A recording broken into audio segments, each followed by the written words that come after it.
Is Doc A not in today? So Yeah. he had to have a change in his internship experience or something to fulfill his hmm educational requirements. So he Okay. actually had to leave us probably like a week or two ago now. Yep. Okay. Yeah. Yep. All right. Everybody ready? Yes, sir. All right. We're gonna keep it nice and casual. All right. Here we go. Three, two.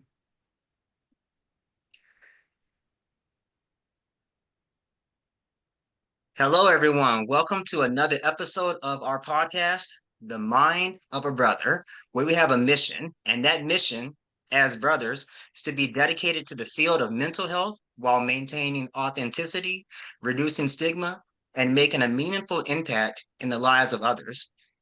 On tonight's episode, we're going to touch upon some heavy topics: trauma and resilience. Topic number one: PTSD in the Black community. Number two, coping with grief and loss. And finally, we're going to wrap it up with building resilience. What does it really mean? For tonight's episode, we are actually being accompanied by two guests. We have Dr. Cortland Lee. I'm going to read his bio. Dr. Cortland Lee, PhD, is a professor in the Department of Counseling at the Washington, D.C. campus of the Chicago School of Professional Psychology. He has published 7 books on multicultural counseling and 3 books on counseling and social justice. He is also the author of 3 books on counseling African American males. In addition, he has published numerous book chapters and articles on counseling across cultures. Dr. Lee is a fellow and past president of the American Counseling Association. He is the former editor of the Journal of African American Men. Welcome to the podcast, Dr. Lee. We appreciate having you here. Is there anything that you'd like to say before we begin? Yes, that's an old bio. I'm Oh, no longer at the Chicago School. I retired from there 4 years ago. So right. I'm now retired and I live in Philadelphia, but I'm still very active. Okay. All right. Are you enjoying your retirement? Very much so. Hey, that's something I'm looking forward to doing. What about you, Calvin? Yeah. So am Yeah, I. I I'm got a counting long down. time. I got a long time before I get to that point. Man, who Still you count telling? down. Well, welcome again, and thank you for that correction, Dr. Lee. I'm going to also introduce our second guest speaker for the evening as well. This is a familiar face. He joined us a while ago, and we're happy to have him come back with us again. So this is Dr. Carson Rawls. Dr. Rawls has a bachelor's in sociology from St. Paul College and a master's in psychology from Virginia State University, as well as a PhD in psychology from California Southern University. He has over 20 years of experience working in mental health to include substance abuse, sexual offenders, and SMI patients in both a correctional setting, 15 years, and a community setting. He currently works with military members on issues of domestic violence and sexual assault. Social volunteer organizations social volunteer organizations include Alpha Phi Alpha Fraternity Incorporated and the Prince Hall Masonic Lodge. Welcome again to the podcast, Dr. Rawls. Hey, thanks. And that's a side D, not to say a PhD is the same, but just a side D for all those who really want to know. Because people are like, wait a minute, I thought he had a side D, not a PhD. Thank you. Thank you for that correction. Calvin, we seem to be getting a lot of corrections on, on these bios, but that's funny. I enjoy Mhm. It's all good. it. Yeah, it's all good. All good, all good. All right, gentlemen, let's begin. So we're talking about trauma and resilience on this evening. I think it's worth introducing the word trauma and what that actually means. So what does trauma mean to the group, and how can we explain it to the general public? Cool. I think probably the simplest way to think about trauma is when an event goes from being really, really stressful to distressful, when people have a very, very deep psychological and physiological and oftentimes even spiritual negative reaction to some type of negative event. whatever it happens to be. And they basically, their stress level goes into as I said earlier, into distress. So for me, it goes from stress to distress in reaction to a negative event. I can go with that. I'll add even a my spin on it. I view trauma as let's say a negative event that affects your normal everyday functioning. So and we look at that because depending on the person or the personality, what may be traumatic to you may not be traumatic to someone else, and that will be based on, you know, their level of resilience or coping skills, which, you know, we're going to talk about, you know, as we go forward.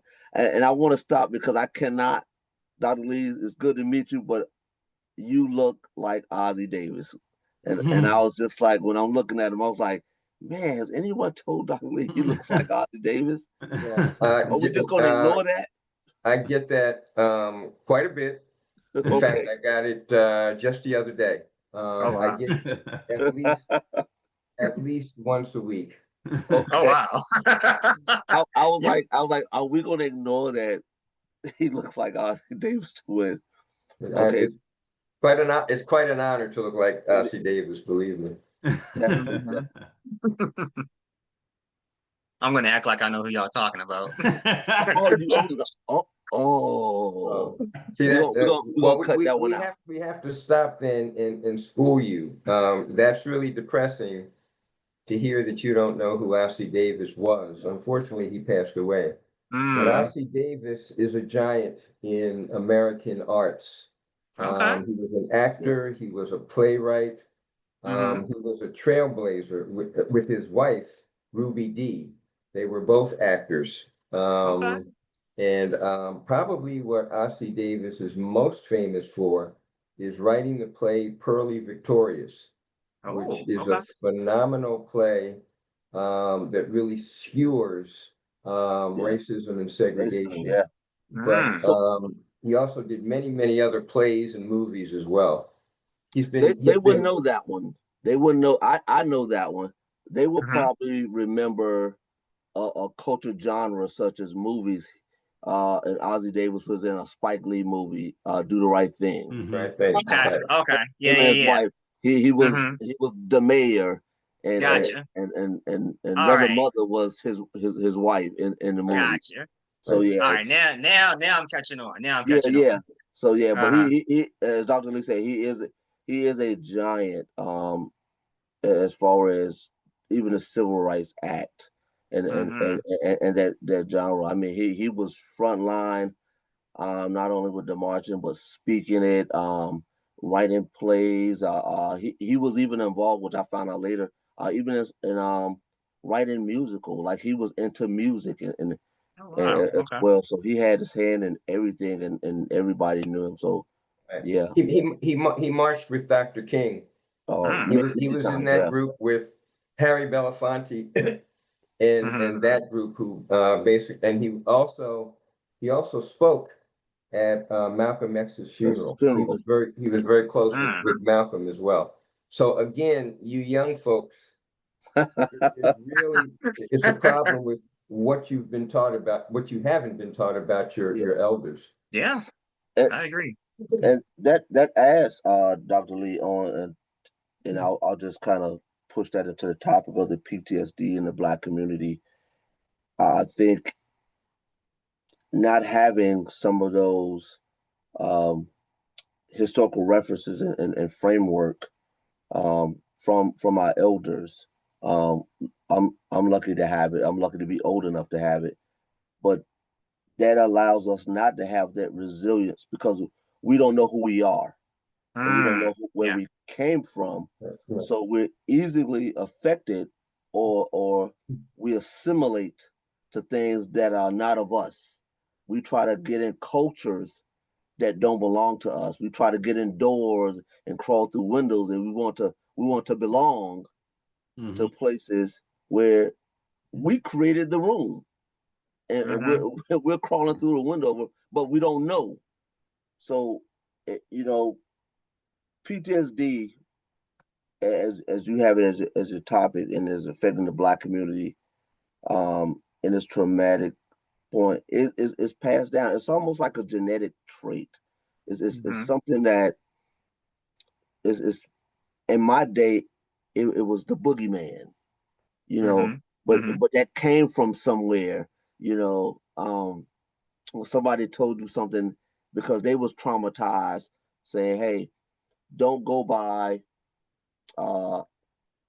these people house of a different race, you know, because they'll do something to you, you know." And not that they knew that to be a fact, they just knew based on their race, because it was coming from, you know, my parents, or it could have been from my grandparents who were in the 20s and 30s, my parents who were in the 50s and 60s, that's what they grew up in.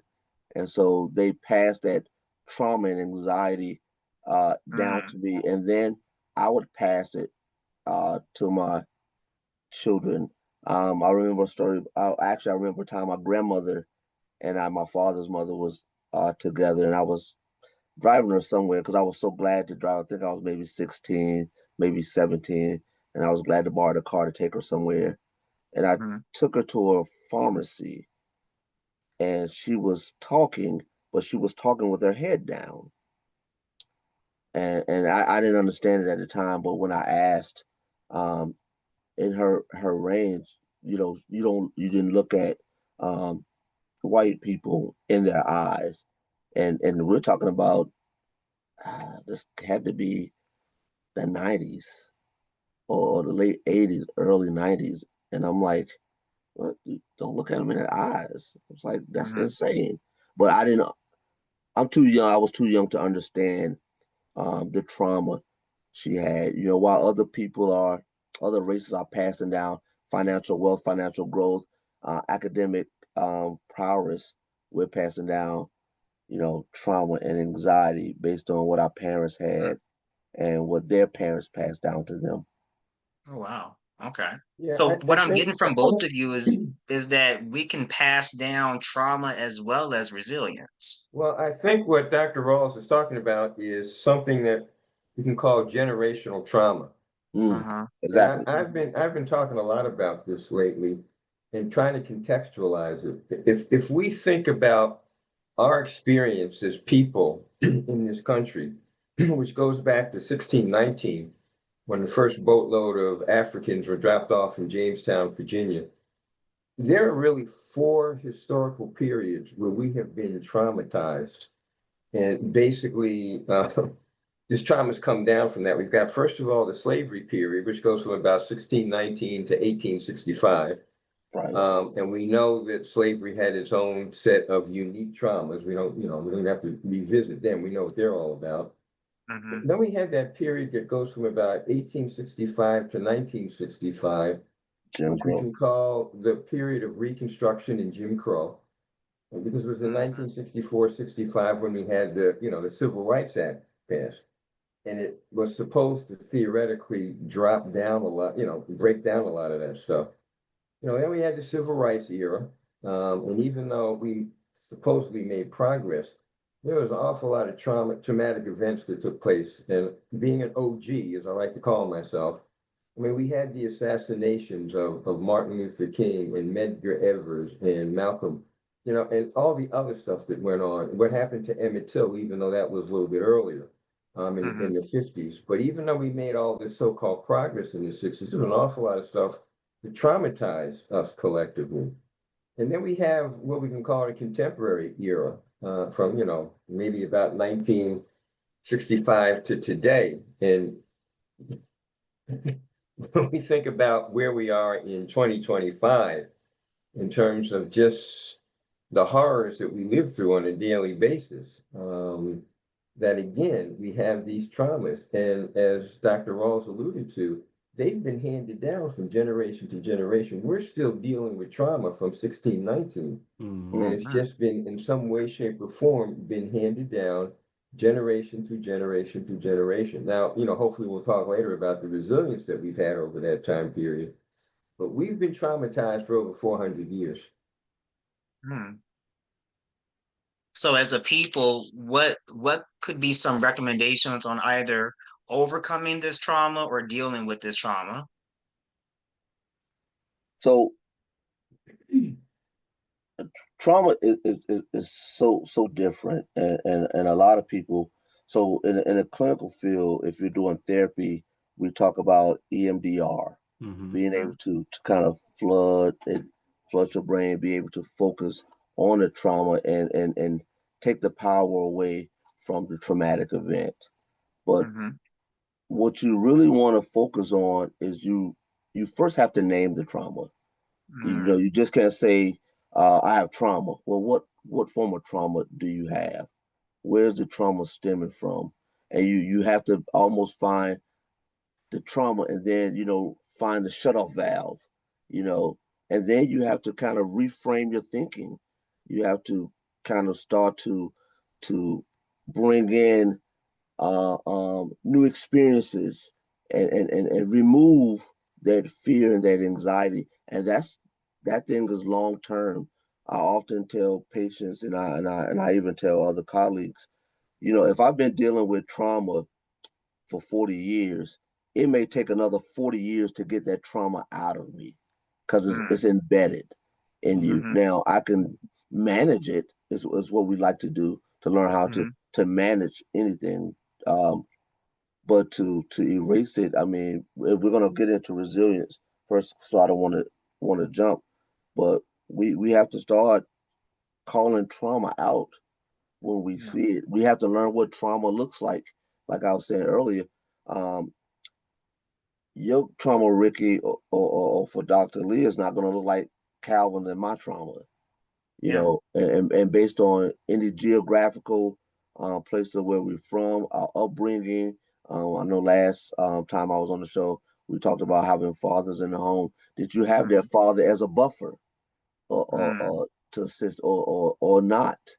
Or you not have a male figure? So it's just going to depend on how we deal with it and what can we do, because everybody's pattern and blueprint is going to be different. It's going to be structured based on the individual and not on the group or the culture. And that's why we can't move ahead as a culture, because we're trying to take um, one blueprint and make it fit for everybody.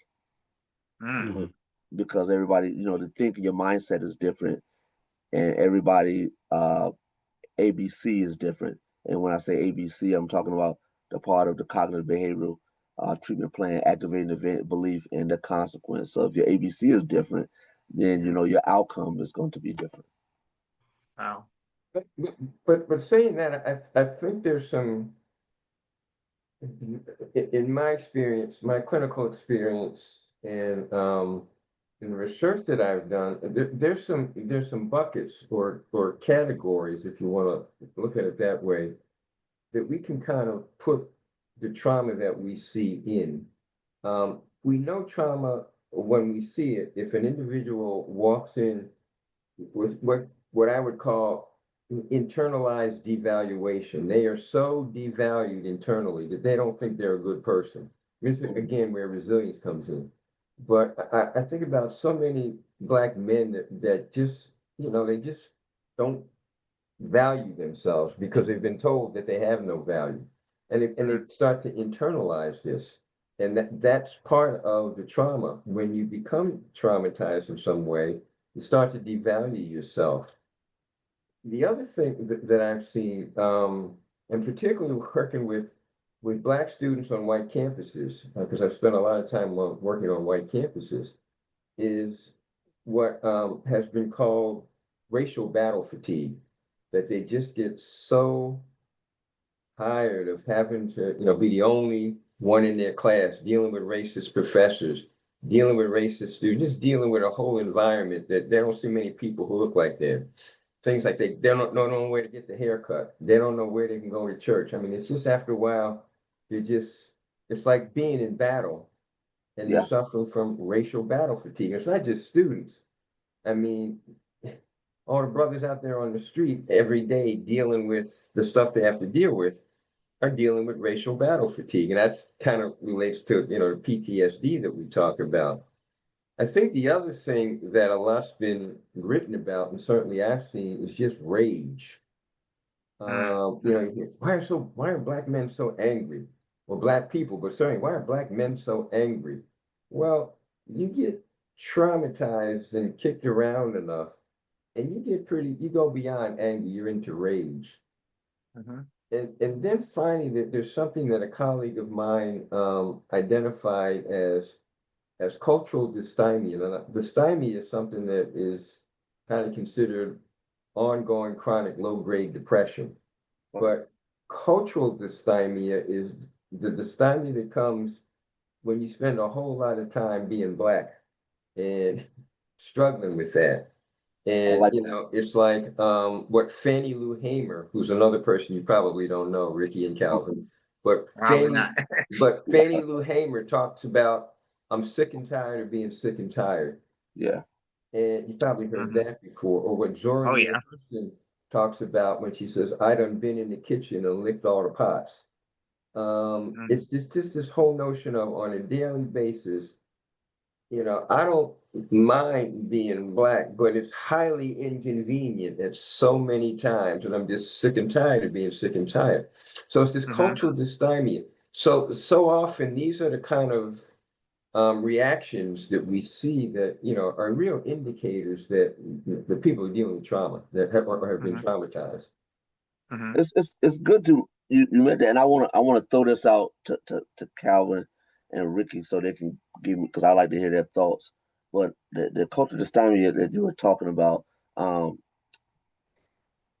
here is one that you guys, and because you're a little younger, and I'm even younger than Dr. Lee, but you will remember being passed down is when you're driving and you see the police, and Mm. you naturally freeze up, and it's not because you're doing anything wrong. It's because your mind says I'm black, Yep. and that's the police, Yep. and I'm instantly trying. Never had a ticket. Neither one of you maybe never had a ticket or been involved with the law. You just know that I'm black, and that's the police, and that's oil and water. Mm-hmm. And that's the Oh yeah. culture this time here that our Dr. Lee. You can experience all four of those things simultaneously.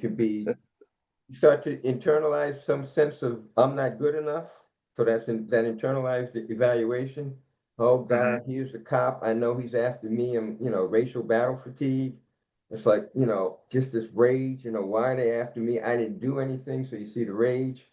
And then you Mhm. just see this, oh God, here we go again. I'm just sick and tired of being sick and tired.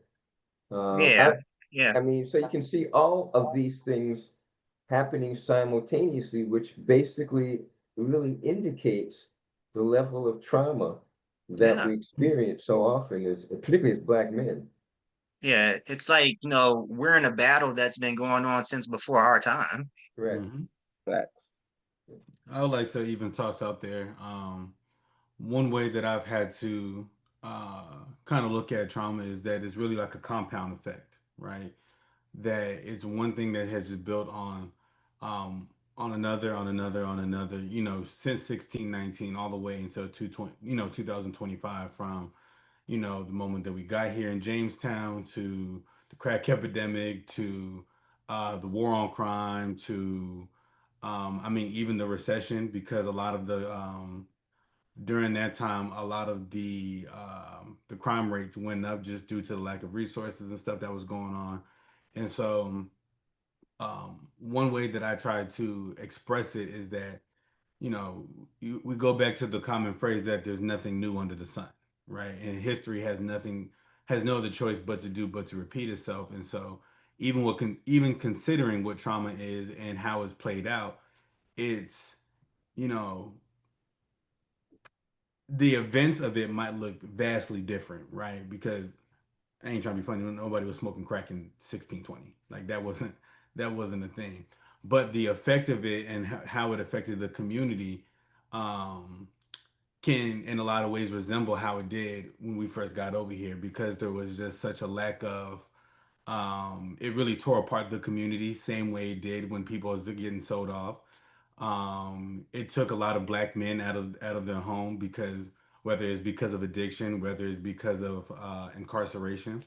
And so I think, when we kind of look at these things as more of a compound effect, and we kind of, I don't want to say like water it down, but we kind of look at the main points of it, because a lot of times we get distracted in just the details of everything, that we're like, oh, we got to do this, we got to do this, and it's almost like reinventing the wheel, right? And so even when we get to the point of resilience, I even like to express that we're not, resilience for us is not a new skill. We just learned it in the wrong way, right? We learned resilience from the perspective of, I got to get over it. We got to get up and go to the next thing. Or something simple as like it is what it is. And we find ourselves in these reoccurring habits and these reoccurring themes of, I don't know what I'm going to do, but I know I have to figure it out. But how do you figure it out, right? There's no guidance. There's no rule book, if you will. There's nothing that is laid out for us to be like, this is the trauma that I'm going through. Even when we look at our own families, like, even if you grew up with your father in the house, he may not have grown up with his father in the house. So there could be something that he's battling with, that he sees that you're battling with. If he's never addressed it, he can't tell you how to address it. All he's going to tell you is that it's going to get better, right? And Mhm. so I think even when we consider what trauma is and how it has really played out, I think the what I'm saying is that it's not always that it's something new, or that it's something, it's just that it looks different, Right. but the experience of it, Dr. Lee, you can tell me something that you've experienced when you was my age, and I could give you a similar story. It just looks Absolutely. different, but the sentiment of it is all the same, right? And Mhm. even how we may experience resilience, just because of your experience, you can give me a full range of emotions, but because of where I'm at, I might be the one to say like, I'm just figuring it out. I'm just doing what I got to do. And so a lot of times, I think when we even talk about trauma, it always feels as though it's like this large, complex form that, like, I'd rather, like, I meet a lot of men just on a day-to-day basis where they're like, man, I don't even got time to think about that. But you're living it right Right. here, right Yeah. now in the Yeah. moment. You're Yeah. engaging in the trauma right here, right now in the It, moment. it's it's our legacy. Yeah, Yeah. literally. Trauma is the legacy of our people.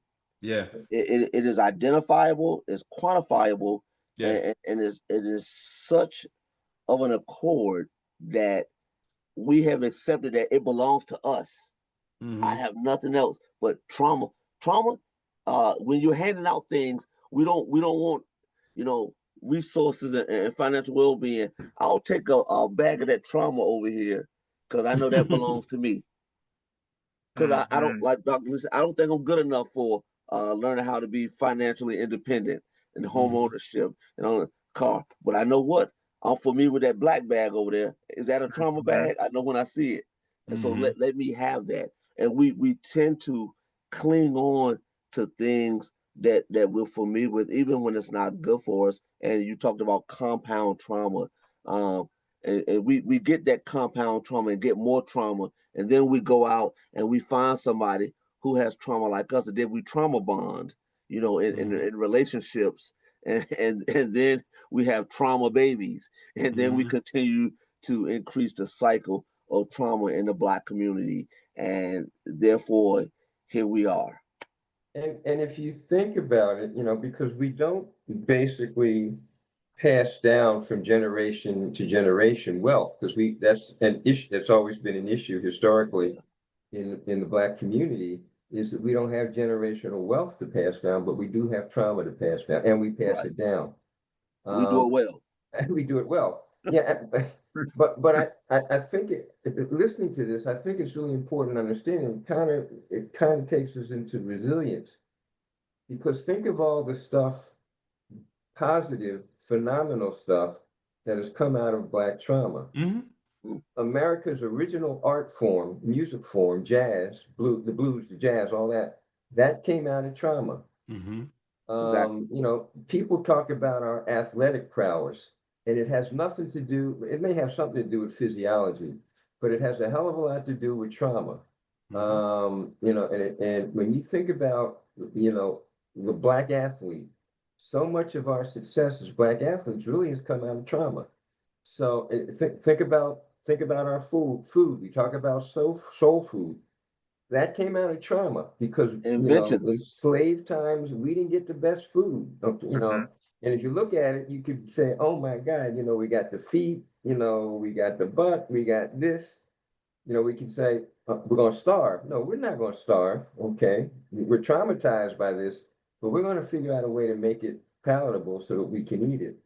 And out of that has come soul food. So, I mean, out of our trauma has come so much of our triumph too. So and I think that's something in helping clients to understand, yeah, you know, you've been traumatized, but let's see how we can take your trauma and help you to become empowered in some way, shape, or form. So and Dr. Lee is 100% correct. There's always time and there's always the ability to mold. And you know, and we have to be a people of clay. And I use that metaphorically, where as time takes place and things happen, you have to mold yourself into, you know, the new clay being that you will become, and not let trauma define you. Does it exist? Of course it does. This have I been affected by it? Of course I've been affected by it. But will it disrupt my normal everyday functioning so that I no longer function the way that I should to be able to provide for myself, my family, and my community? No, I'm not going to allow that. Um, my dad, and I love talking about my dad, man, because he's so important to me as far as being able to be the person I am. But you know, he always has little sayings, and I got a million of them. And he always says, when you go outside, you not only represent yourself, but you represent your race. And although that can be traumatic if you're not doing anything positive, for me that was something that came out of that. For him, growing up, you know, in the 50s and 60s, having to walk the line, uh, I don't know if it was a forced thing or it was a understood thing, but for me, it was a pride thing. Like, yeah, I'm not going to represent my family, but okay, I'm gonna represent the Black race. So now it's a challenge for me to do better, to outdo other races. You know, now I might have been passing on to my sons and my daughters a little traumatic because I want them to do better than me, and they was like, "Man, Dad, we trying to just chill." I like, no, do better. So, however, it's a thing that we have to kind of continue to mold ourselves to be better, to do better, but to understand that we do come from a place of trauma, but it doesn't have to be our end. It doesn't have to be our downfall. It can be our shield. You know, we can use it. You can turn it into a weapon if you have to. You know, but if you could take anything and make a positive out of it, then you've done your culture and your race a service instead of a disservice. Oh, wow. I So think recognizing that it's not just about you, but you represent like an entire people with your actions. Yeah. Look now. You you Yeah. got you got Dr. Lee, uh, um, who is a giant in his own field, written several books, you know, has all this historical knowledge from probably the 50s and 60s and 70s. And you know, I don't start picking up until the 80s. So you got that, John, then you got me. You guys probably pick up in the 2000s. You know, the late 90s to 2000. So you basically got three generations of people up here discussing one thing that still affects us all. And we're talking about how each of us deal with it independently, but how we can also deal with it collectively, and how we can take that message out and and spread the good news which my brother-in-law would say it also means the gospel, because the gospel means Mm-hmm. the good news. So we can take this out and preach the gospel of Mhm. trauma to Yeah. the masses. I Mm, think something that's also good, so like I work in special education. So a Mm, lot of the, um, let's say the demographic of the kids that I work with are, it's really mixed race, right? So we got some kids who are African American. We have some students that are, who are Caucasian. And so, um, every single person in there has some type of diagnosis, some type of behavioral or emotional dysregulation, or on the spectrum in some form or fashion.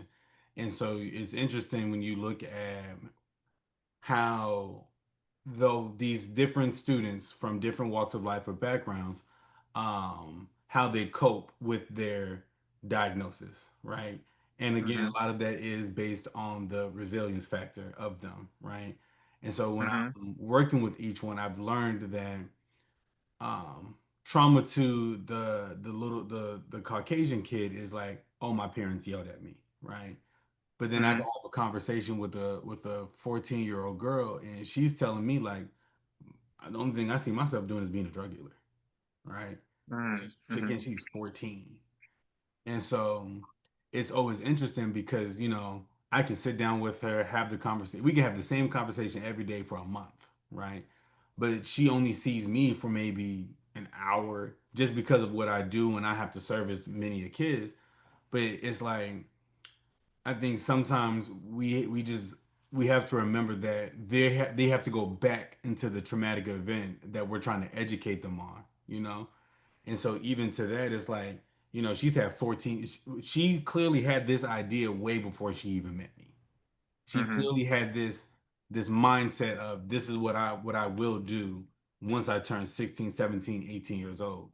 And so I think even when we consider resilience and what we consider, like overcoming what trauma is, excuse me, a lot of it is like, it's that compound effect again. Like, I'm trying to teach you something that is almost so far out of your purview, so far out of your thinking, that you probably won't even this conversation won't even make sense to you until you're about 18, 19 years old, maybe 20. Lord forbid she gets locked up. Lord forbid something negative happens to her, right? And so Mm-hmm. even like just when I look at the area that, because I'm in the Richmond, Virginia area, and so even when I look at the area that I'm in, many of the students that we work with, that I work with, or just the people in general, like, I mean, shoot, they live in one area. They don't know that 10 minutes down the street it looks vastly different because they just haven't crossed the bridge in about 25 years. or the railroad tracks is what Literally, all they know Yeah. is this one hub. And Mhm. so even when we consider trauma and we consider what resilience is, if I'm transparent enough, I would tell you that oftentimes it almost feels like a lost cause, because when they come see me, I'm probably the most light that they're going to see in a week, and that's an hour. Maybe it's Mm-hmm. 30 minutes, maybe it's 45 minutes, whatever, right? And so I think a lot of times when we consider the population that we're talking about, not just so much as black men, but just the black population in general, but even with black men, I don't know about y'all, but it's like, once I'm locked in on something, it is very hard for me to get my mind off of it. Mm-hmm. And it's like the same, I see the same thing with other black men who grew up or lived a whole different experience that is rooted in trauma. And so I guess what my question is, to everybody is, what do we do when the message that we're preaching is not always tailored for everybody? Like, it's applicable to all to an extent, right? But it's not always going to resonate and rein in with everybody the same way, because once they leave me, they're going right back into the situation that they came out of to come see me in the first place. And so now Mm-hmm. they're trying to apply what I've learned, not just through life, but in schooling and studying and in education wise. How do they apply that in a that information in an area where that may not be celebrated? Because if I'm going back to the hood and I'm going back to my homie and be like, yo, look, hey, you like, man, I ain't trying to do that no more. And he'd be like, well, it sounds like you ain't trying to make no money, but I gotta eat. And so it's like that, it's like a constant reinvention of that very thing that we're trying to speak against. So like how do we do that? How do we convey that to people where it's almost palatable for them to like actually make it work for themselves? Well, first of all, it's a challenge. You're absolutely right about that. I mean, it really is a challenge. Um, and the message has to be given more than once. That's for Hmm. certain. You're right. And if you think about, okay, you've only got these kids for like an hour, and then they go back into this environment. You got to try to make the best and the most of that hour, Hmm. because it may not be all of them, but even if it's just one, that 1 hour, that message somehow clicks with them, Mm-hmm. and it starts a different way of thinking. Then you've had some success. You're not gonna reach everybody, but you just keep, for lack of a better way to put it, you just keep preaching the message for the hour that you have them. Because what we're up against here is, so many of these kids have internalized this stuff. So you got a 14-year-old girl who, you think about a 14-year-old girl has limitless possibilities today, supposedly. The world should be her oyster, but she's internalized, for whatever reason, that all I can be is a drug dealer, and that's all I want to be, which means she's really internalized her trauma, at Hmm. a very, very deep level. So it's going to take more than an hour, but at least you have that hour with her, and you can basically plant some different thoughts in her head. So it's a process, I guess, is the best way to put it, and you Mm-hmm. can't give up, because we're up against some really, really heavy duty systemic stuff that these young people are dealing with, as you said. Yeah. Yeah. It is definitely a war on the mindset of the Black community, and the first thing that you can attack an enemy in war, being a military guy, is psychological warfare.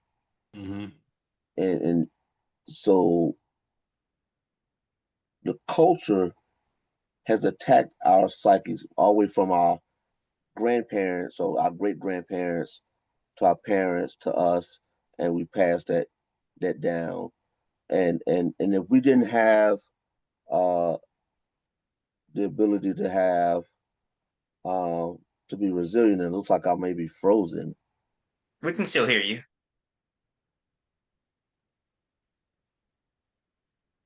Not no more. Uh-oh. Awesome. Awesome. That's okay. I'm sure he'll come right back in. But Calvin, as you were talking, you mentioned diagnosis and labels, and it made me think, we've been having this conversation. We talked about, coming to America in 1619, but ever since we came to, America and up until like now today, it just seems like, as Black people, we've been given, this label of the less fortunate race. We've been given this Hmm. label of, the lower intelligence race. We've been given this label of like, the troublemakers and like the hoodlums and all these other like negative connotations. And it just makes me think about how when we are given these labels, like what do we do with these labels? It seems like, some people they like live up to like those like negative labels. And I think about, my experiences. Sometimes, I was never involved in any like shootings or anything like that, but I do have friends, and again, with my experience, it just seems like for some of us, we experience more like violence within our community versus outside the community. I mean, I don't know if you guys ever experienced this, but like, being told that you're acting white, like that could be Yeah, like crazy in itself.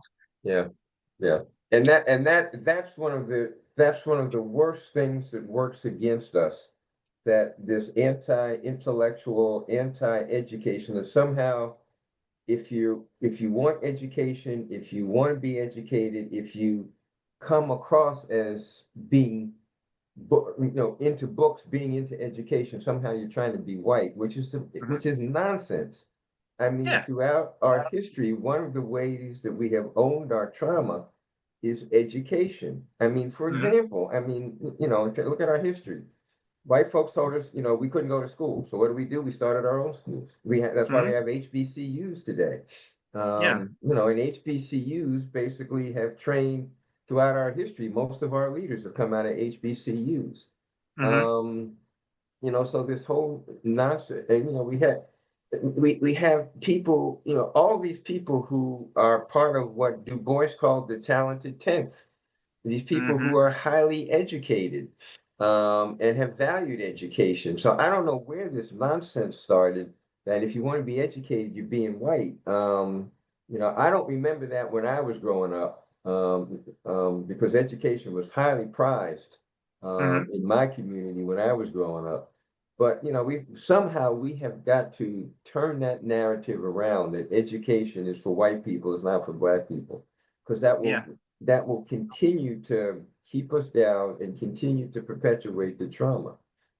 I think you I bring up a agree. good point, and one thing that I think we talked about this a couple weeks ago when we talk about messaging Hmm. and how important messaging resonates with us. There's a song, you know, it's about like Kendrick Lamar, it's like West Coast rappers and stuff like that. And it's a song called Vice City. And basically, Hmm. essentially in the song, they're naming every single thing that takes people's attention away from what they're supposed to be doing, that Yeah. perpetuates and keeps them in the same cycles. It's money, it's women, it's cars, it's clothes, it's success, it's fame, it's all of these things. And so, I remember like when I graduated high school, it was 2016, right? And so this is around the time where um people making like $15 an hour was like a big deal. And I'm thinking like, well, shoot, I could make $15 an hour, I could do something. Or I was gonna go to school. And it was like, well, school's not gonna make me no money right now. School is not Hmm. going to let me have fun, not let me dress the way I want to dress, not let me do these things. And I remember like many of the people that I was hanging with at the time, I was the youngest person out of my entire friend group. Majority of my friends were like already 18, 20. So I'm not even gonna lie, I have friends in their late 20s and sometimes even early 30s. And they looking Hmm. at me like, man, why you going to school? Why you picking up them books? Like it's money to make right now. And I'm like, I'm not trying to go to jail. Like, I'm not I'm not built for jail. I don't know about y'all, but that is not the life that I'm trying to live. And they Hmm. would always look at me like, dang, like like it's easy. You ain't got to think too hard about it. But I remember one of the first books that I read in my freshman year of school was Just Mercy by what's his name? It's leaving me. But it was a movie, and Jamie Foxx was in it. Michael B. Jordan was in it. But the book is called Just Mercy. It's probably one of the best books that I've ever read. Um, Hmm.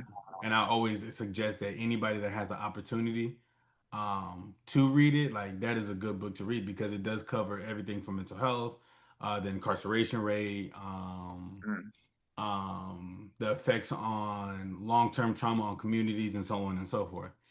And even when I was reading that book, he was literally talking about the very things that I was actively going through in that moment, right? And people Hmm. was looking Okay. at him the same way for doing the things that he wanted to do.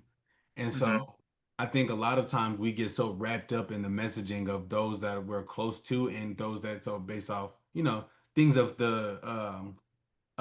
the community that that we're wrapped into, right? Because I was Hmm. still one of the Hmm. kids that was still going to church, but I was also one of the kids that is I'm still aware of what's happening outside, right? And so it's Hmm. like this balancing act, but then it's funny because even when we're talking about trauma and even when we're talking about resilience, a lot of times it's almost like it's like a lonely road that you're headed down to because you have to do something different to essentially overcome it, and you don't Hmm. know when the opportunity is going to come when you're going to meet somebody else who's healed or meet somebody else who's on that same journey, right? And so Yeah. I think, what I would share with anybody is that even when you're in the process of healing from your trauma, and I would even go as far as to the extent of saying, like, not all trauma can be healed, like Dr. Ross said earlier. It's something that can be managed. It can be something that can be better identified Mm-hmm. and stuff like that. And then again, even putting a name on it. But it's like it's almost like a long road of ambiguity that has a lot of positive effects into it. That has a lot of, I mean, not positive effects, but positivity that is involved into it. But if you're not a person that's used to really experiencing positive things, then you don't know. It's on that, even that in itself is scary. If you stick with your trauma and you kind of still move into that again, going back to like what the messaging is, you know Mm-hmm. what you're going to get. You're going to fall into those same repeated cycles, but there's comfort in that.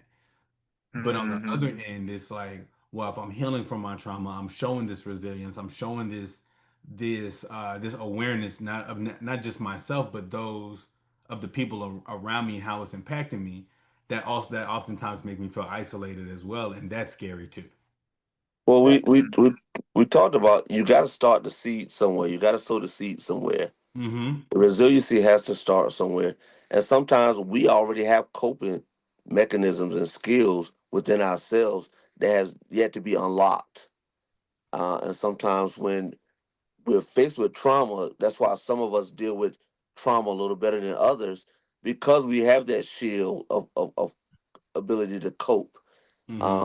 in us, and we deal with we pull it up and we're like, oh, I know, it is what it is. I didn't know that. It doesn't affect me. It doesn't bother me. This is how I could do it. I got a plan to deal with that, and everybody doesn't have it.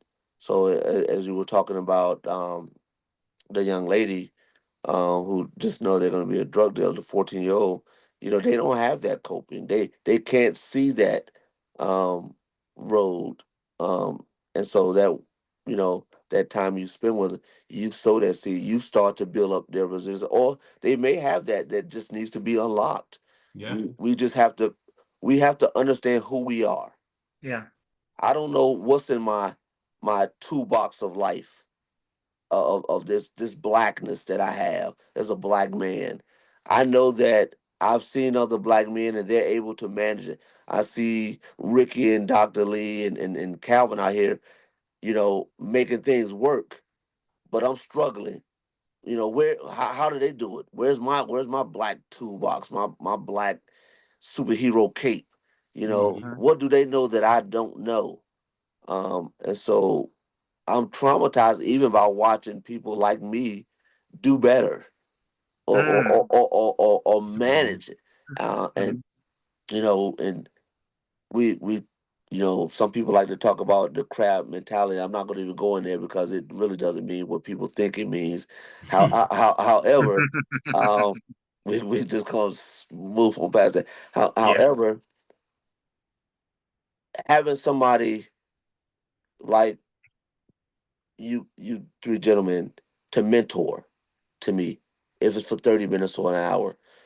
Mm-hmm. I could probably sit and listen to Dr. Lee talk about the civil rights movement all day because just looking at him and hearing him talk, he has knowledge that I don't have yet. I've Mm-hmm. heard about it. My parents Mm-hmm. have talked about it. My mother was an educator for 34 years. So I know she's imparted. My father was a man of the people and just knew endless knowledge about endless things, but to still have that mentorship, like Dr. Lee probably was going to tell you when we get off camera, go find out who Ozzie Davis is, so the next time I see you, you know what I'm talking about. Because I Oh, I don't, picked I, up Yeah. that I don't message want real you to clear. ever, I don't want you to ever go around in life and tell somebody you don't know who Ozzie Davis is, you know. Mm-hmm. But he gonna say that off camera. However, um, that mentorship is important, Mm-hmm. and that's how we build a resilience to deal with things that you give back, not money, uh, um, but time and knowledge. Yeah. Teach them what they need to do to survive. They know it's a battle ahead. They were Yeah. born into the war, and they know that battle, and they're going to be attacked, and based on the color of their skin, they know that they're going to have limited resources.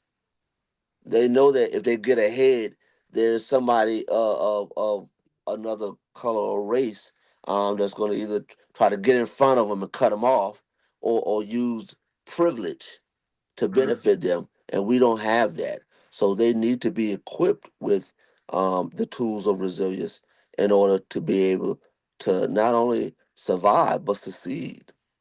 Mm-hmm. I think the operative word when we think about resilience and healing is community. Yeah. And it's something that we have lost sight of in the Black experience in this country, because for a long time we did have community. We had to. I mean, Yeah. Yeah, we had no choice. we had no choice. Exactly. Mm-hmm. But we've lost that. But it's still there in many forms. We're talking about mentorship. I think that's really important, that we really need to look to our African ancestors, where elders were really respected and elders had a real responsibility Mm. to be the imparters of wisdom and knowledge. We've lost that. You know, people don't listen to old people anymore. They make fun of us. Yeah. Um, And but unfortunately, we've forgotten more stuff than you know at this point. And I think it's beholding on us as elders to really impart that knowledge. It's also important for you young folks to respect us and listen to us, so that we have that. And there's so many things in community. We talk a lot about the Black church, and the Black church is what it is, and it's always been important. But it's just one aspect of community. There's so many Yeah. other aspects of our communities, and I'm going to use communities plural and not singular, because there is not one Black community. But within Black communities, there are so many entities, so many institutions that we should be looking to really not only help mentor young people, but really help us to heal. And we don't use those. For example, here in Philadelphia, I'm involved with a mentor program. It's called Men of Courage. And we work with Black males between the ages of 13 to 18. We're ostensibly a mentor program, but we do a lot more than that. We work with the parents. We do a whole development thing for our mentors. We have an entire counseling center that we've developed as part of, because it's really a trauma informed a program. Mm. So, and we have all kinds of community resources that help us. We've got fraternities that help us. We've got churches that help us. We've got politicians that help us. We've got women's groups that help us. So it's really bringing that community together. And that's how we're going to heal both individual and collective traumas, is through reestablishing a real sense of community. I like that. I like that. And I think when we're talking about community and like messaging, it's important for us to validate each other's experiences, and build those relationships that way. And at the same time, share the knowledge, because knowledge, leads to wealth and leads to, a whole bunch of other things that comes with it as well. I know that for some of the students that I work with, they already have in their head, this is what I'm going to do because this is what I see the people around me doing. And, sometimes that may not necessarily be productive or legal. I'm just going to use that word.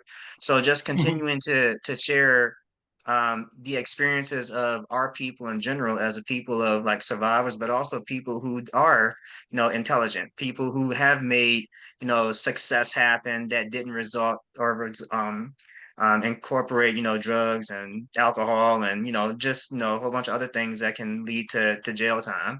So just, sharing, those experiences and showing, not just the youth, but like even like the middle-aged people that there are other ways of becoming successful. But one thing is to, work together as a people and to help lift each other up. I think that's really important as well.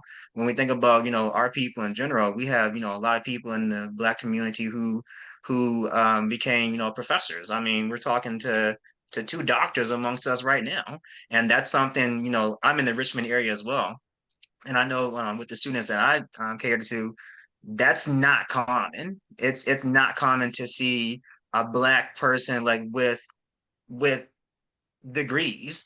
So just let them know that it is possible for that to happen. Yeah, and And you mentioned something about the narrative. We have to gain control of our narrative because we don't have control of it now. Because the narrative that's out there for most young Black kids today is athletics, mhm. entertainment, Mhm.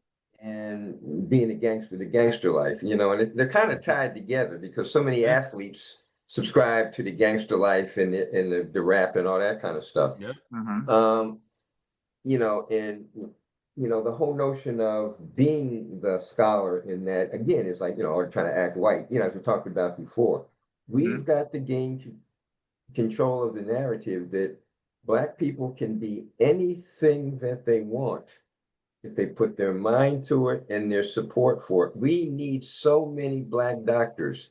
Most of the doctors that I see are either white or from India.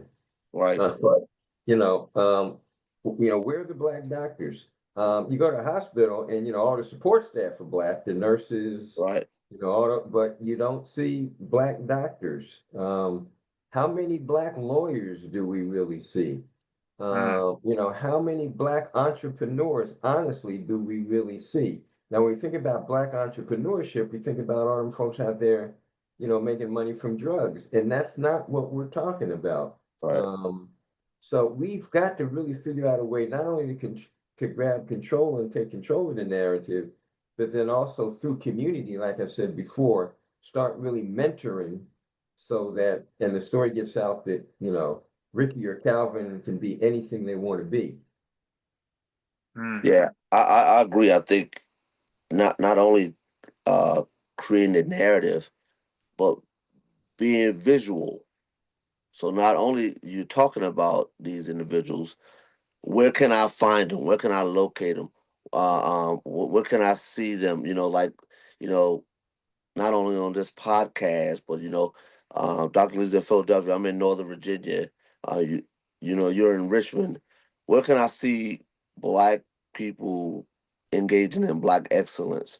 That's not on TV, playing basketball or got a microphone and dancing provocatively. I want to see those individuals who can stand the test of time, and with that knowledge. And that used to be the goalpost for us. Growing up, we wanted to be educators and lawyers and doctors. That, in my age group, from 1970, the year I was born, growing up, that was the goalpost. And then somewhere down the line, maybe in the 90s or near the crack epidemic, hip hop and playing sports became the only thing that Black people were able to succeed in. And Mm-hmm. now the people from other countries and the whites in this country, they were the contributors of academia and medicine and literary arts. And therefore, that's why there's an attack to erase those things that we've done, um, now, so that they will be the only ones to claim, um, that they invented, jazz and rock and roll. Next thing they'll be saying we invented hip hop, and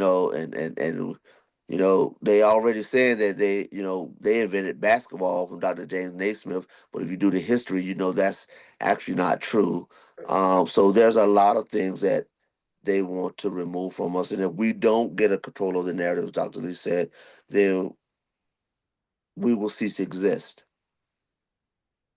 Yeah, I mean, and particularly today, as you know, we see the forces trying to wipe out our history.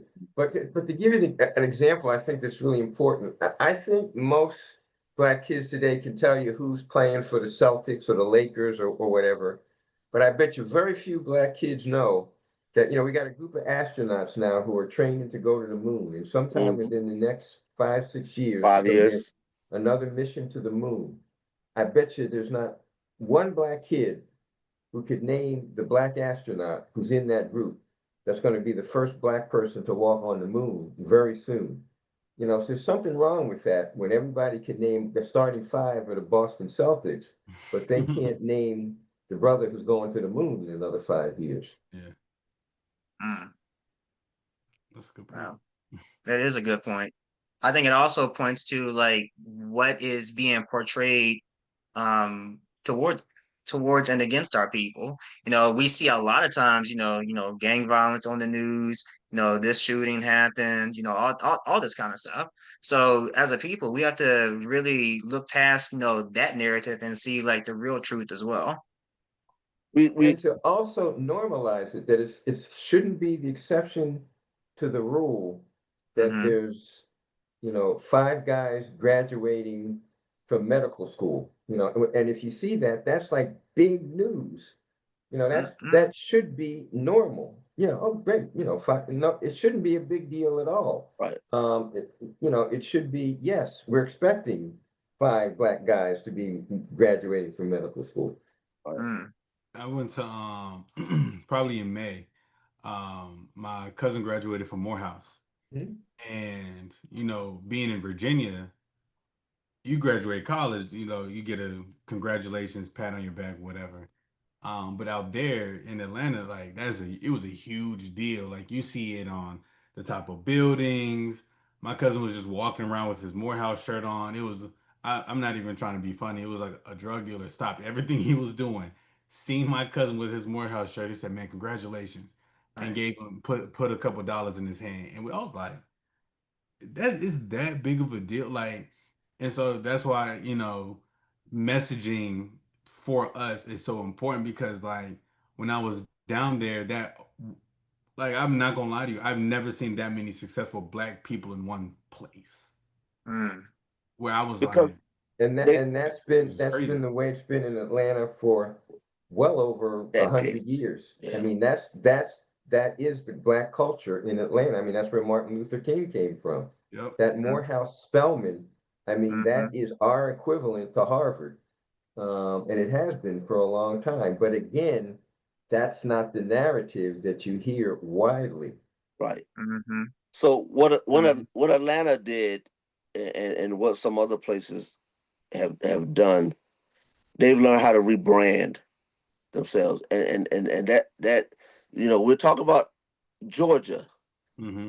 the Jim Crow South Georgia, Mm-hmm. but in Mm-hmm. the very heart of that deep South stands Atlanta, and what they did was blacks after Reconstruction, um, and the civil rights era, they relocated from where we had been hiding in safety up north, and we came back to our southern roots, and we rebranded Atlanta as a centralized location for us. That's the movement. Now we had branches of the movement out in Philadelphia and in Florida and out in Texas, but Atlanta was the hub, and so they rebranded themselves and remarketed themselves, and that's where the real black pride is. With the Clark Atlantas and the Morehouses and the Spellmans and the Albany States, and they take college serious. Either the Georgia Southern, so that thing is important to them. It's not just doing it because you ain't got nothing else to do. For them, it's a way of life down there, Mm-hmm. and it's talked about at the dinner table, and people being with pride. Here, as we move further up north, and it's a way to get out of the ghetto and possibly make a few Yeah. dollars. There, whether Mm-hmm. you do anything with it, it's heritage. That's Mm, it's passed on And instead of the past. there's a degree of generational wealth too, because we're talking about blacks who have been solidly middle class and upper middle class for for decades. Right. These aren't people, as Dr. Ross is saying, these aren't people coming out of the quote unquote ghetto. These are folks who come out of solidly middle class back. I mean, look at Martin Luther King and even the generation before him. Yeah, right. Yeah.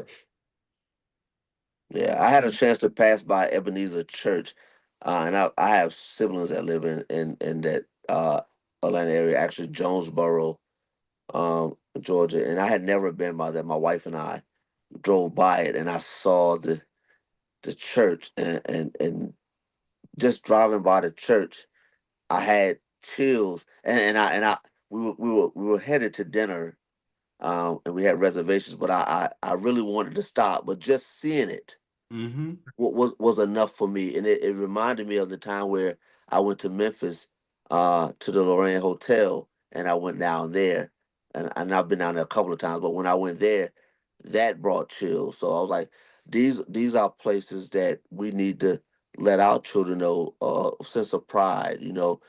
Wow. Yeah. You're in Richmond, you know, we have the King Memorial here in D.C. Mm-hmm. You Mm-hmm. know, Mm-hmm. we have to start somewhere.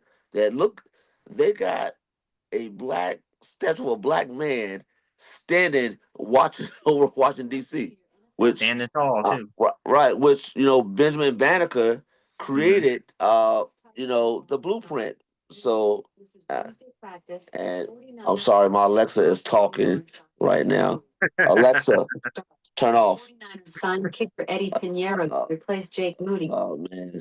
So right now I'm gonna have to mute myself for a second. No, it's fine. It's fine. But But I think as we start to come to a close, I want us to hit in on what is resilience and what are some ways that we can build resilience as it relates to the trauma that we've been speaking about. So what are some like practical skills that we can use within the Black community to talk about resilience, to build resilience, but also to promote that resilience? Well, I think just kind of how the conversation has gone on, I think a lot of it is just remembering what our history is.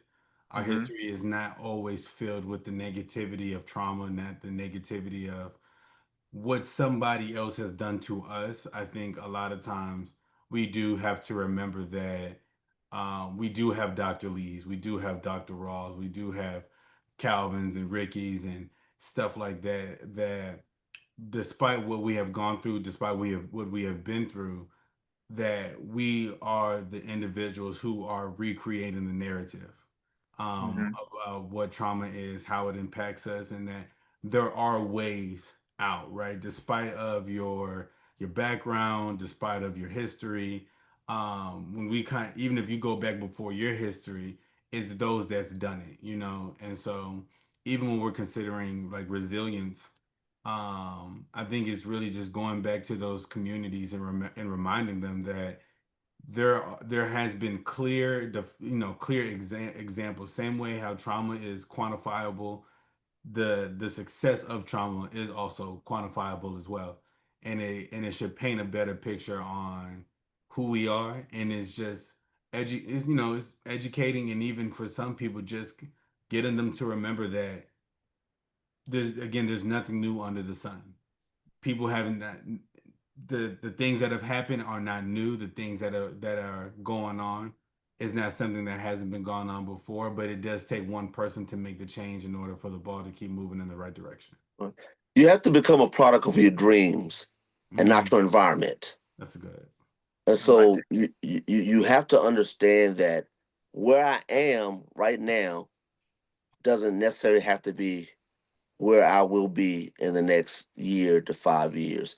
That there are other things out there. There's life. I have control of who I become. Yeah. And but I have to seek out those individuals who have the knowledge, the Dr. Lees, the Calvins, and the Rickies, and ask them, this is a quantifiable goal. I want to be a school teacher. Mm-hmm. Mr. Ricky, how do I go to college? How do I take the SAT? How do I take the ACT? Where do I get study guides from? And we have to have the resources to say, hey, you don't even have to buy a study guide for the SAT. We have free books. Here's a free website where you can study online. Here, I know Ricky, who runs the computer lab down at Richmond Library, and he's willing to stay open to 10 o'clock on certain nights for people who are studying. We have to provide those things, because as the Black church was our safe haven back in the '60s, um, which how New Year's started, and things of that nature, where we were safe. The library and these individuals who hold the key to success and knowledge, that are Black men and women, they have to be our new neighborhood watch. They have to be our community. Dr. Lee has said from the beginning, I'm retired. And he's still fighting the fight, mentoring, but Mm-hmm. the torch is yours, Ricky. The torch is yours, Yeah. Calvin. I'm looking at retirement myself in 5 years. I'm still going to be out like Dr. Lee, but I'm going to take a smaller role as I start to enjoy retirement. But you guys are still out there on the battlefield. And we will become your resource guide, Yeah. and then it's up to you to remember us as we remember our ancestors. So that's how you build resilience, letting them know that I am more than who I am now, or what I see now in the community. That I don't want to be like Jay-Z or Kendrick Lamar, or LeBron James. I want to be like Dr. Lee. I want to be like Ozzie Davis. I want to I want to be like I want to be like Miss Jones, who was my third grade teacher. you Mm-hmm. know, who came every day, and she used to give me peppermint candy, and tell me, just take a deep breath and look at the answer. Because, Mm-hmm. she made me feel good about myself. And I want to do that for somebody. So we have to spin that narrative. And Dr. Lee said it so eloquently. We have to take control of the narrative. And the way we take control of it was we start preaching the good news. We should start that. That has to be the gospel. That there's Yeah. things out there. It has to be our gospel, not just the Bible that we know to be the gospel. We need to talk about other things and make that as well as our gospel. Absolutely. Black And I, success is gospel. and I think So, people have to take control of their own personal narratives. And in order to do that, many times it's just kind of sitting down and taking stock of themselves. I've been beaten down so long, but I'm still here. So what are the things that keep me going? Right. What are my strengths? And get people to kind of really identify what their strengths are, and how can I build on those strengths? That yeah, things have been tough, things have been challenging, but I've gotten through, so I've got some kind of skills. What's my skill set? The other thing that I like to do with people is get them to think about what's sacred in their lives. And not necessarily in a religious sense. For some people, what's sacred in their lives is religious. But for other people, it's like my family, my job, whatever. So Mm. if this is sacred to you, what are you going to do to make sure that you maintain it, that you can build on it? What skills do you have to build on what's sacred in your life, so that people can kind of understand their inner resources? Because many times, they've internalized so much negative stuff about themselves. The positive stuff is buried so deep they don't even know where it is. So help them to kind of chip away and find it becomes really important. Love it. Love it. We've been talking a lot about community and changing the narrative. I think, some of my big takeaways from this conversation, which I'm so thankful to have been part of, is, just acknowledging where we are, but also seeing where we came from as well.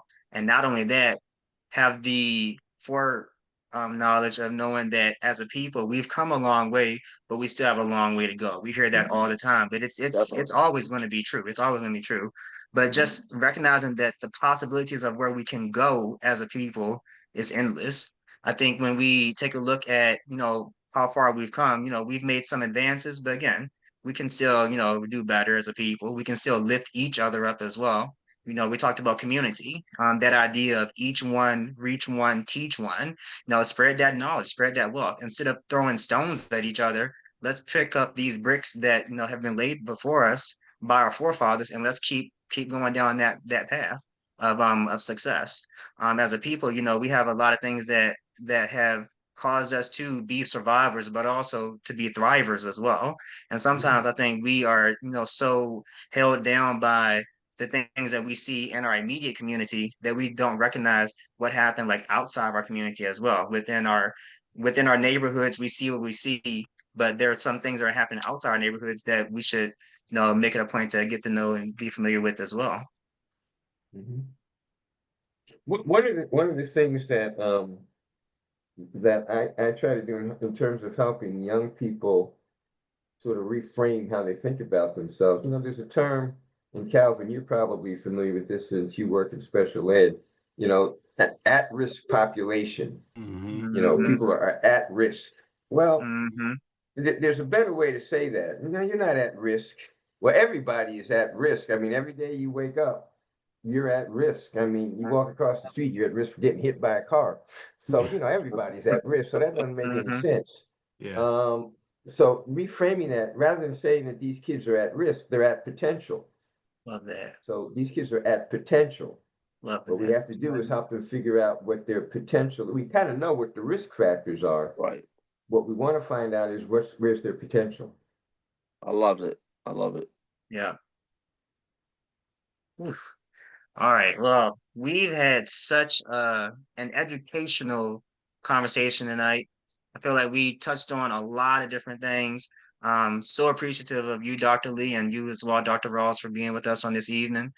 I'm just thankful because you guys have shared some things that I am definitely going to, take forward with me. I learned about Ozzie Davis, that's for sure, but I learned about so many other things as well. But hey, it's about having these conversations to not only share the knowledge, but also to just talk about just chop it up and just talk about what we've been going through, but also where we can go as well. I think when we have these conversations, it just sheds so much light on how far we've come, where we're going, and what more needs to be done to reach the masses. We talk about the youth, we talk about the things of the world that are going on today, but let's continue to reiterate the fact that we do need to continue to work together as well. Calvin, do you have any big takeaways from our conversation this evening? I would just say in short that there's still a lot of work that needs to be done, but there are great examples of how the work has already been done. Dr. Lee, I appreciate you, sir. Dr. Ross, I appreciate you for lending your knowledge. Just as let's say being vets in the game, The OGs. Yeah, the OGs. It's not often that we don't get a chance to kind of sit and learn, especially from our elders. And you're right, there needs to be a deeper respect for our elders and a higher honor. So I really just appreciate you guys for just being willing to lend your time, lend your knowledge, and like I said, the biggest takeaways for me is that like I said, there's a lot to be done, but just if we take a second to look around, we have the examples in front of us that are there and are willing to share that information. But a lot of it is we have to take control of our own narrative, like Dr. Lee said, and seek out that information and not always feel like it just has to be handed to us. So I think that's my biggest takeaway, that if we really want to overcome this trauma, if we really want to build that resilience, it's a lot of self-work that has to be done, and we got to take the opportunities that are in front of us and just run with it. So I would say that's my biggest takeaway. Love it. Any other final thoughts from the two doctors that are in the house?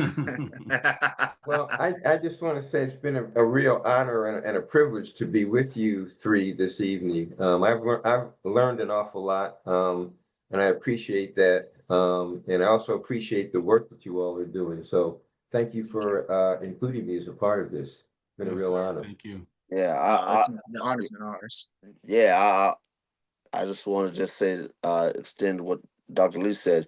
It's always a pleasure. It's my second time here, and it was just amazing. And what a treat to have Dr. Lee up here to listen to him talking to mentor me while I'm on the same podcast as well. And so, as well as you, Rick and Calvin, always come with a fresh perspective, and giving this not so old but gradually old guy, um, giving me not only the new verbiage, but making me feel like, hey, you know, this generation is still in good hands. Yeah.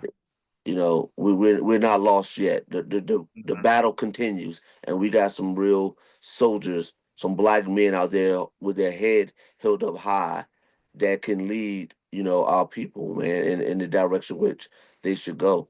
So I thank you guys for it. And Dr. Lee, once again, thank you. Thank you. Yeah.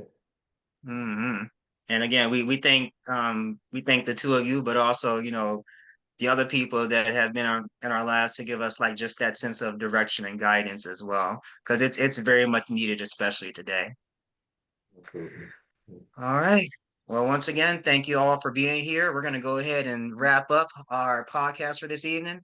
But before we do so, we'd like to give a shout out to the 4 top cities that have been showing support for our podcast. Shout out to the cities of Bowie, Maryland, Chicago, Illinois, Silver Springs, Maryland, and of course, Washington, D.C. We thank all of our supporters. We hope that you enjoyed this podcast on this evening, and we look forward to sharing some more discussions. Hopefully, you'll be a part of those as well. Continue to have these talks amongst yourselves, and let's continue to spread the knowledge, continue to spread the wisdom. And as always, let's continue to move forward as a people. Once again, this is the Mind of a Brother podcast. Peace out. Until next time.